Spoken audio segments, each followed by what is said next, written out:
The invitation, Prisha Kapoor stared at the cream envelope on her desk, the gold-embossed lettering catching the afternoon light.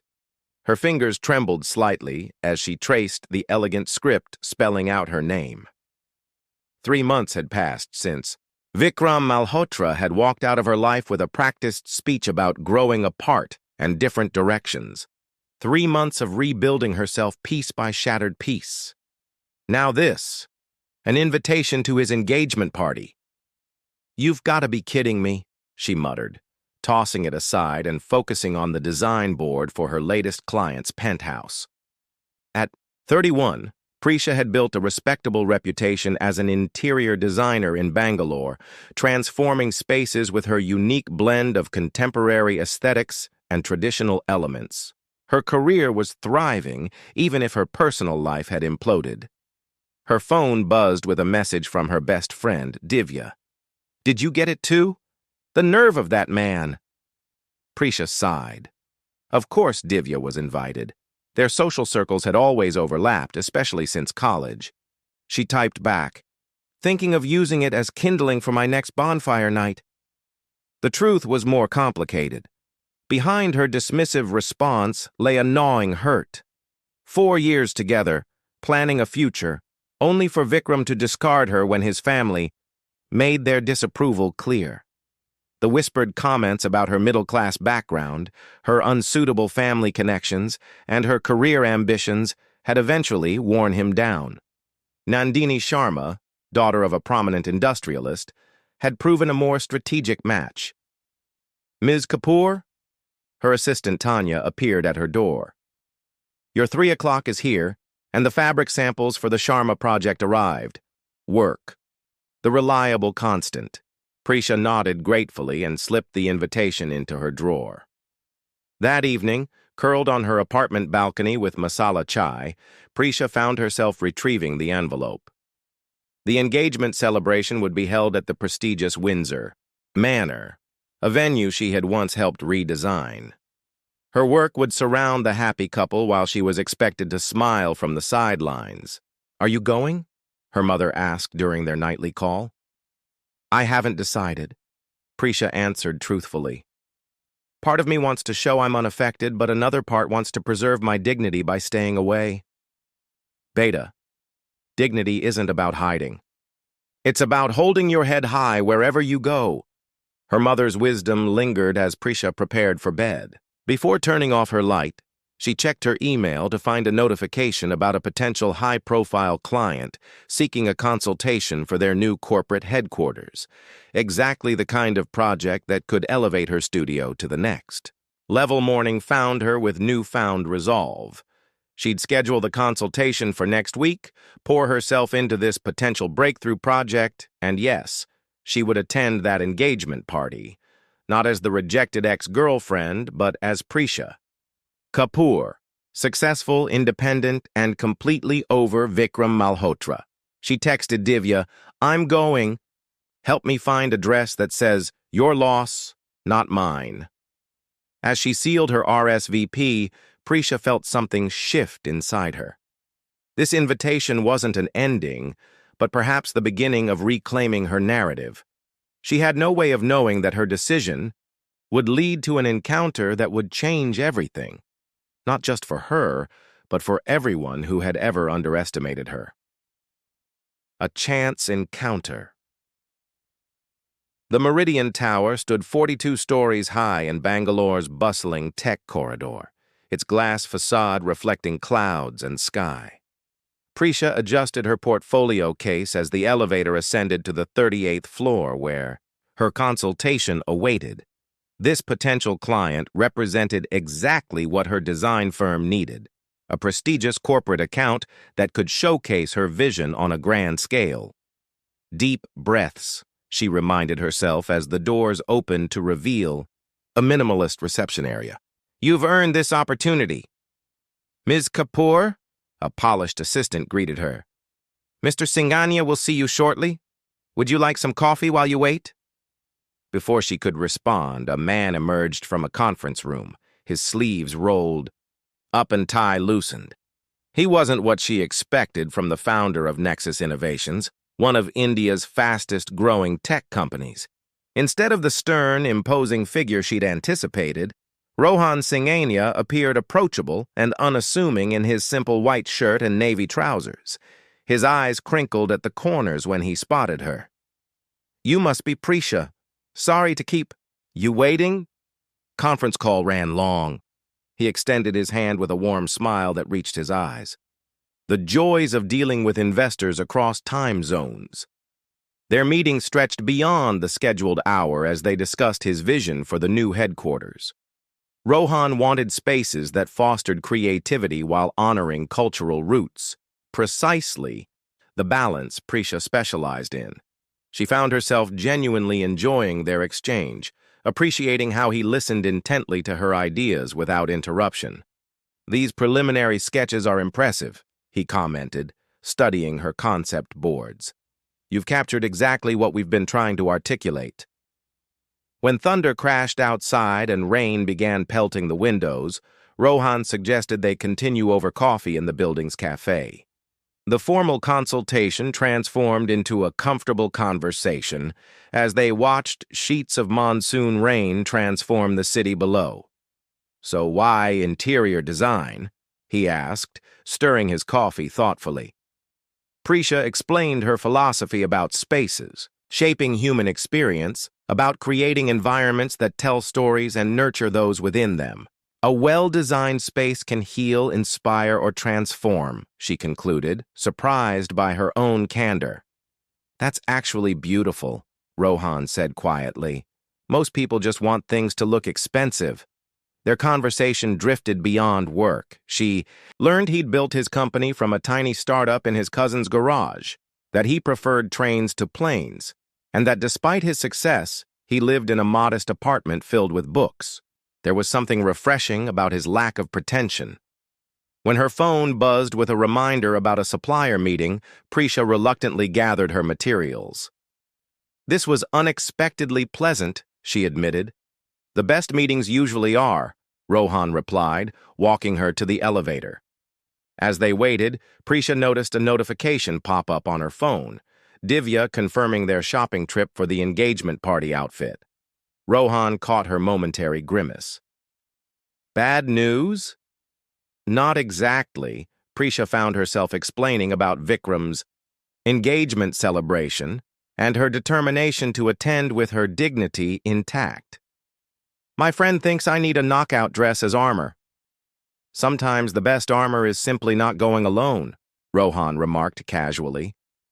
When she looked puzzled, he clarified, "You know, bringing someone, changing the narrative." "All my friends are already invited in their own right," she said with a rueful smile. "Not many spare plus ones in our circle." The elevator arrived with a soft chime. As Prisha stepped inside, Rohan held the door. "I could go with you," he said, so matter-of-factly that she almost didn't register the words. "If it would help." "That is?" Prisha stared at him. "You're offering to be my fake date to my ex's engagement party? We've known each other for all of 2 hours." His expression remained earnest. "Sometimes strangers make the best allies. No complicated history, no emotional investment, just support." He shrugged. "Just an offer. Think about it." Before the doors closed, she found herself saying, "I'll call you," surprising herself more than him. That evening, after recounting the bizarre offer to an incredulous Divya, Prisha found herself considering it seriously. There was something appealing about arriving with someone completely outside their social circle, someone whose presence would require no explanation to those who had witnessed her heartbreak. 3 days later, after 2 more productive meetings, about the office design project, Prisha sent Rohan a text. "Were you serious about that party? It's next Saturday." His reply came quickly.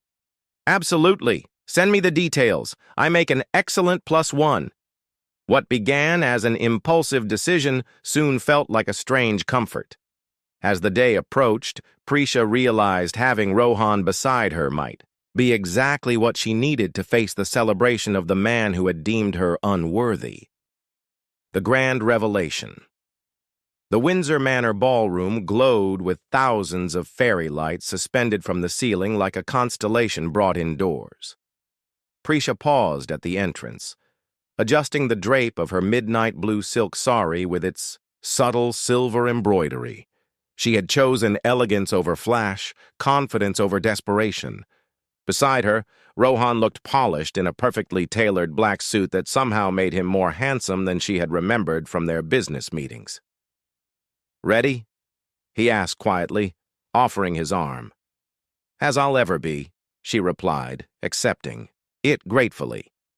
They made their entrance with understated grace, yet Prisha immediately sensed the ripple of attention their arrival created. Vikram stood across the room with his arm around Nandini, but his conversation halted mid-sentence when he spotted Prisha. The flicker of surprise in his eyes was worth every moment of anxiety she'd experienced leading up to this evening. "Your ex?" Rohan murmured close to her ear. "The very one," she confirmed. "With his perfectly pedigreed fiancée." Rohan's hand settled at the small of her back. "Well then, let's get you a drink and make the rounds. You look stunning, by the way. I should have said that earlier." What followed was a masterclass in social navigation. Rohan possessed a natural charm that put people at ease while maintaining an air of quiet confidence. He engaged effortlessly with Prisha's friends, asked thoughtful questions of acquaintances, and somehow managed to make her laugh genuinely throughout the evening. Most remarkably, he treated her with a kind of attentive respect that drew notice. The way he listened when she spoke, how he referenced her accomplishments in conversation, the subtle ways he ensured she felt comfortable. "Who is he?" "Divya," whispered during a moment alone at the dessert table. "He's looking at you like you're the only person in the room." "Just a client," Prisha insisted, though the word felt inadequate somehow. Halfway through the evening, Vikram finally approached, them Nandini dutifully at his side. The moment Prisha had both dreaded and anticipated had arrived. "Prisha, I'm so glad you could make it," he said with practiced warmth. "You look well." "Thank you for including me in your celebration," she replied with poised civility. "Congratulations to you both. Nandini, that's a beautiful lehenga." Introductions were made, and Vikram's eyes narrowed slightly as he assessed Rohan. "What line of work are you in, Rohan?" "Technology," Rohan answered simply. "Prisha is actually redesigning our corporate headquarters. Her vision is extraordinary." The conversation might have continued unremarkably had Nandini's father not approached their group with widened eyes. "Rohan Singhania? Of Nexus Innovations?" His voice carried, enough to attract attention from nearby guests. "I tried to schedule a meeting with you for months." The ripple effect was immediate. Whispers spread throughout the ballroom as people discreetly checked their phones to confirm what was being said. Rohan Singhania, the notoriously private tech wunderkind, whose company had revolutionized artificial intelligence applications across healthcare and education. The 34-year-old billionaire who avoided society pages and rarely appeared at public functions. And he was here as Prisha Kapoor's date. Vikram's expression transformed from polite interest to shocked recalibration. "I had no idea you were... That is, your company is remarkable." Rohan merely nodded, then turned to Prisha. "Would you like to dance? I believe they're playing our song." There was no their song, of course, but the gesture allowed them to slip away from the suddenly intense attention. "I'm sorry about that," he said quietly as they moved to the music. "I probably should have mentioned who I am." Prisha looked up at him with a mixture of confusion and amusement. "Why didn't you? Most men in your position would have led with their net worth." His answer was simple. "Because it's the least interesting thing about me." As they danced, Prisha became acutely aware of the eyes following them, not just Vikram's, but everyone's. She had come seeking dignity and found herself the unwitting center of attention. The twist of fate seemed almost too perfect. Yet Rohan's genuine demeanor throughout the evening suggested no calculation, no agenda beyond keeping his promise to support her.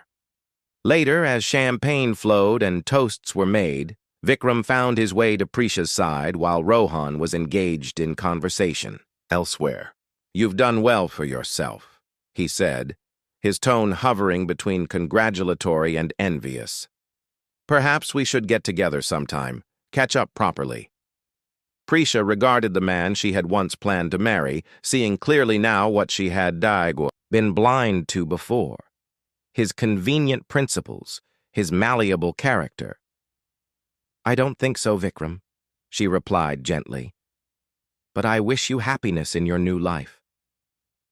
As she walked away to rejoin Rohan, Prisha felt a profound sense of closure wash over her.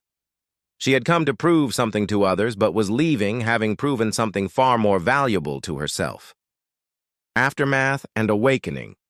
The Sunday morning headlines caught Prisha completely off guard. Tech Titan's mystery woman. Who is the beauty who captured Singhania's heart? Accompanying the sensational text was a photograph of her and Rohan dancing. At the engagement party, his hand at her waist, her face turned up toward his in mid-laugh. The image captured an intimacy that felt both genuine and, paradoxically, invasive when splashed across digital media. "This is insane," she muttered, scrolling through 3 more articles speculating about their relationship.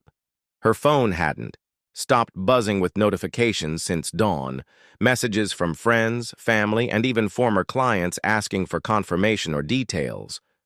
When Rohan called, she answered with a groan. "I'm so sorry about this circus." "I should be the one apologizing," he replied, sounding genuinely contrite. "I didn't consider the media attention. I've managed to stay relatively under the radar until now." "Until you showed up with me?" Prisha sighed. "The mysterious woman who tamed the elusive bachelor billionaire." She quoted from one particularly florid article. "Terrible writing," Rohan said, and she could hear his smile. "Listen, can I see you today? I think we should talk about this in person." They met at a quiet cafe tucked away in a bookstore. Rohan's suggestion, as it was one of the few places he could visit without recognition. He arrived wearing simple jeans and a faded t-shirt, a baseball cap pulled low over his eyes.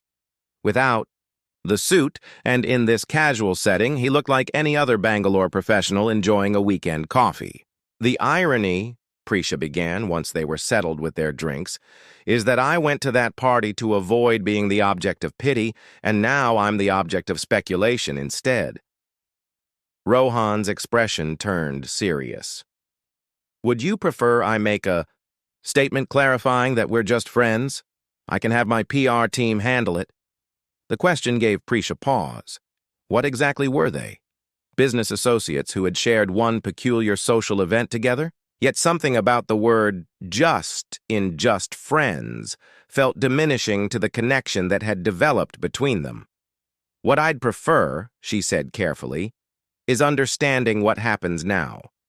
Was this a one-time favor, or—" She left the question unfinished. Rohan's eyes met hers directly. "I'd like to see you again, Prisha. Not for appearances, not for business. Simply because I enjoy your company." His honesty was refreshing, yet Prisha couldn't help but wonder about his motivations. Men like Rohan Singhania, wealthy, powerful, sought after, often viewed relationships as another acquisition. "Can I ask you something?" she ventured. When he nodded, she continued. "Why me? You could be with anyone. Models, heiresses, women from your social echelon." "That's exactly why," he answered without hesitation. "Those women see the billionaire first and maybe the person second. You saw me as just a client, then as someone who could help you through an uncomfortable evening. You've never once treated me differently because of my wealth or status." Before she could respond, her phone lit up with Vikram's name, the 3rd time he'd called since the photos had emerged. She silenced it with a grimace. Your ex seems persistent, Rohan observed. Suddenly I'm worth reconsidering, apparently, she said wryly. Amazing what a few headlines can accomplish. The next 2 weeks brought a strange new reality. Prisha's design business experienced an unprecedented surge of interest, some genuine, some clearly hoping for proximity to Rohan. Through her, Vikram continued his attempts to reconnect, each message more transparent than the last in its calculation. Meanwhile, her relationship with Rohan evolved in quiet moments away from public scrutiny. Coffee at hidden cafes, a private cooking class, where they laughed over failed attempts at perfect doses, an evening at his surprisingly modest apartment, filled with books and art, where they talked until dawn about everything from childhood memories to philosophical questions about purpose and meaning. Yet doubts crept in during quiet moments. Was she simply a novelty to him, the ordinary woman who treated him normally? Would his interest fade once the uniqueness of their meeting lost its shine? And though she was increasingly drawn to him, Prisha worried about losing herself in his world, about becoming defined by her association with him rather than by her own accomplishments. These fears crystallized when Rohan invited her to an important charity gala where he was being honored. "You don't have to come," he assured her. "I know how uncomfortable the attention makes you." "It's not just that," Prisha admitted, finally voicing her concerns. "I'm worried about becoming a footnote. In your story, Rohan Singhania's designer girlfriend instead of Prisha Kapoor, professional in her own right." His response was thoughtful. "I understand that fear. But Prisha, hiding our connection won't preserve your identity. It only suggests there's something inappropriate about it." The truth of his words resonated, yet the decision remained complex. As the gala approached, Prisha found herself at a crossroads, weighing her growing feelings against her hard-won independence. Beyond appearances. The invitation to Rohan's charity gala sat on Prisha's coffee table, elegant in its simplicity. For 3 days, she had alternated between certainty and doubt about attending. It wasn't just about the media attention or being reduced to Rohan's date in public perception. It was about determining whether what was growing between them could withstand the pressures of their disparate worlds. Her doorbell rang unexpectedly that evening. When she opened it, Rohan stood there, rain-dampened and holding a small package. "I know you're still deciding about the gala," he said without preamble, "but I wanted to give you this regardless." Inside the package was a beautifully bound sketchbook with her name embossed in gold, accompanied by a set of professional drafting pens she had once mentioned coveting. "These aren't to persuade you," he clarified. "They're because you mentioned your grandmother gave you your first sketchbook and how that gift shaped your path. I thought perhaps you might pass on the tradition someday." The thoughtfulness of the gesture, remembering that small detail from their conversations, moved her deeply. It reflected what had become increasingly clear. Rohan saw her, truly saw her beyond surface appearances. "Come in," she said, making a decision that felt both spontaneous and inevitable. "I think we need to talk about us, whatever this is becoming." Over tea, they had the conversation that had been building since that first rainy afternoon in his office. Prisha shared her fears about losing her identity, about being valued for her proximity to him rather than her own merit. Rohan spoke of his weariness with relationships predicated on his wealth, his longing for connection based on genuine understanding. "What if we simply commit to honesty?" he suggested finally. "No hidden agendas, no playing to public expectations, just us, figuring out what we could be together day by day." It wasn't a grand declaration of love or an elaborate promise of forever. It was something more valuable, an invitation to authenticity. The night of the gala arrived clear and starlit. When Prisha entered on Rohan's arm, wearing a simple, yet striking garnet-colored gown she had designed herself, The whispers began immediately. But this time, she was prepared. Throughout the evening, as they navigated the glittering crowd together, Prisha noticed something remarkable. Rohan consistently created space for her voice in conversations, referred questions about design to her expertise, introduced her not as his date, but as Prisha Kapoor, the visionary designer transforming how we experience spaces. His respect wasn't performative, it was innate. During a moment alone on a balcony overlooking the city lights, Prisha turned to him. You know, for someone who claims to be awkward at these functions, you navigate them masterfully. Only because you're here, he admitted. You ground me in a way I can't quite explain. When they returned inside, Prisha spotted a familiar face across the room. Vikram, attending with Nandini's family, clearly there to network with potential clients for his investment firm. Their eyes met briefly, and he offered a polite nod, which she returned with equal civility. The encounter that once would have left her shaken now barely registered emotionally. Later that evening, when Rohan was called to the stage to speak about his foundation's work in educational technology for underserved communities, Prisha watched with genuine pride. His speech was passionate but humble, focused entirely on the teachers and students rather than his own contributions. None of us achieve anything meaningful alone, he concluded. Success is measured not by what we accumulate, but by what we contribute to others' journeys. 6 months later, Prisha's design studio won a prestigious national award for the innovative concepts implemented in the Nexus Innovations headquarters. At the ceremony, she thanked her team, her parents for their unwavering support, and lastly, the client who became so much more, who reminded me that the most beautiful designs emerge when we create without fear of judgment. Rohan, seated in the audience rather than beside her on stage by mutual agreement, beamed with unabashed pride. Their relationship continued to evolve with intentional care, each maintaining their individual professional identities while building something meaningful together. When media interest in their romance eventually waned, replaced by genuine respect for their separate accomplishments, they celebrated with a private dinner.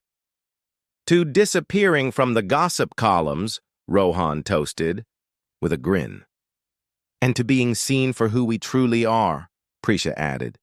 A year after that fateful engagement party, Prisha received another gold-embossed envelope. This one containing an invitation to Vikram and Nandini's first anniversary celebration.